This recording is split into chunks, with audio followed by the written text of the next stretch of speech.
سعودی عرب کا ایک گاؤں لینا، جہاں پر حضرت سلیمان علیہ السلام کے لشکر کے لیے جنات کے کھودے ہوئے 300 کنویں بھی موجود ہیں۔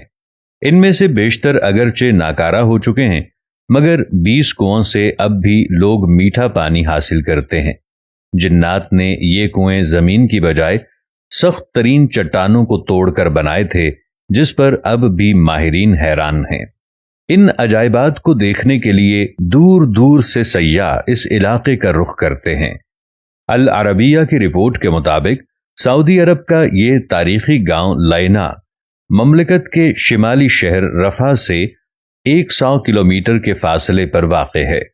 یہ قدیم علاقہ اسٹریٹجک اہمیت کے ساتھ متعدد آثار قدیمہ کی وجہ سے ملک بھر میں شہرت رکھتا ہے۔ یہاں ایک قدیم قلعہ بھی ہے۔ پرانے زمانے میں بیت المقدس اور یمن کے مابین پیدل سفر کا مشہور راستہ اسی گاؤں سے گزرتا تھا۔ عدن سے عراق جانے والی مکہ زبیدہ کی بنائی ہوئی مشہور سڑک درب زبیدہ بھی یہاں سے ہو کر جاتی تھی۔ اب بھی سیر و تفریح کے شائقین بڑی تعداد میں اس علاقے کا رخ کرتے ہیں۔ سعودی محقق حمد الجاسر کا کہنا ہے کہ اس قدیم گاؤں میں حضرت سلیمان علیہ السلام کا لشکر بھی اترا تھا۔ سلیمان علیہ السلام جب اپنا لشکر لے کر یمن جا رہے تھے تو یہاں ٹھہرے تھے۔ اس بے آب و گیا علاقے میں لشکر کو پانی کی ضرورت پڑی تو حضرت سلیمان علیہ السلام نے جنات کو حکم دیا کہ وہ ہنگامی طور پر کنویں کھودیں، تو جنات نے چٹانوں پر مشتمل سخت ترین زمین میں 300 کنویں کھود دیے تھے۔ یہ انتہائی گہرے کنویں اب بھی اصلی حالت میں موجود ہیں، جنہیں زمین پر اب بھی اپنا وجود رکھنے والا معجزہ قرار دیا جاتا ہے۔ جنات نے چٹانوں کو کاٹنے کے لیے ڈرل مشین کی طرح کوئی آلہ استعمال کیا تھا، جس کے نشانات اب بھی کنووں کے چاروں اطراف واضح طور پر دیکھے جا سکتے ہیں۔ ماہرین اس پر تحقیق کر رہے ہیں کہ جنات نے آخر کس طرح ان سخت ترین چٹانوں کو 60 سے 80 میٹر گہرائی تک کاٹ دیا تھا، اور انہوں نے کون سے علاقے کی مدد سے ایسا کام کیا تھا۔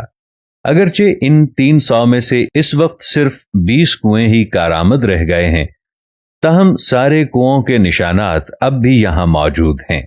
ان کنووں کو دیکھنے والا ہر شخص حیرت زدہ ہو کر رہ جاتا ہے۔ تاریخی روایات کے مطابق جب حضرت سلیمان علیہ السلام اپنے لاؤ لشکر سمیت یمن جا رہے تھے تو وہ یہاں دوپہر کے کھانے کے لیے اترے تھے۔ لشکر میں جنات کی فوج بھی شامل تھی۔ جب لوگ پیاسے ہوئے تو حضرت سلیمان علیہ السلام نے جنات کی فوج کے کمانڈر سبتر کی طرف دیکھا تو وہ ہنس رہا تھا۔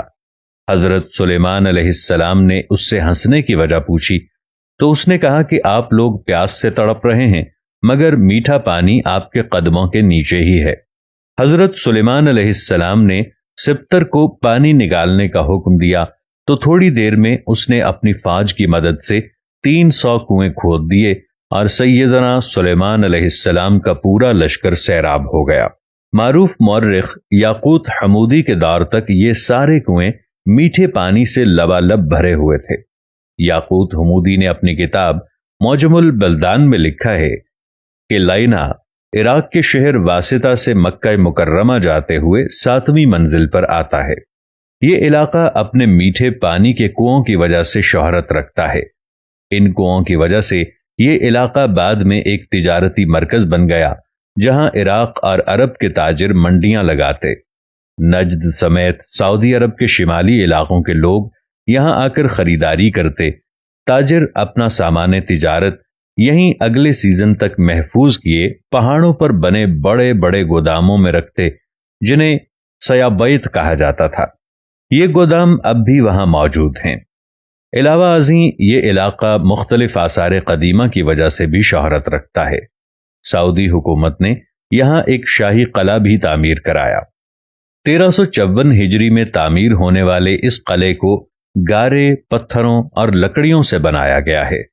واضح رہے کہ حضرت سلیمان علیہ السلام کو حق تعالی نے جنات پر بھی حکومت دی تھی۔ جنات نے ان کے حکم سے بیت المقدس کی تعمیر میں حصہ لیا تھا۔ وہ دور دراز سے پتھر اور سمندر سے موتی نکال کر لاتے۔ ان کی تعمیر کردہ عمارتیں اب بھی موجود ہیں۔ اس کے علاوہ بھی حضرت سلیمان علیہ السلام جنات سے بہت کام لیتے تھے، جس کا ذکر قرآن کریم میں واضح طور پر کیا گیا ہے۔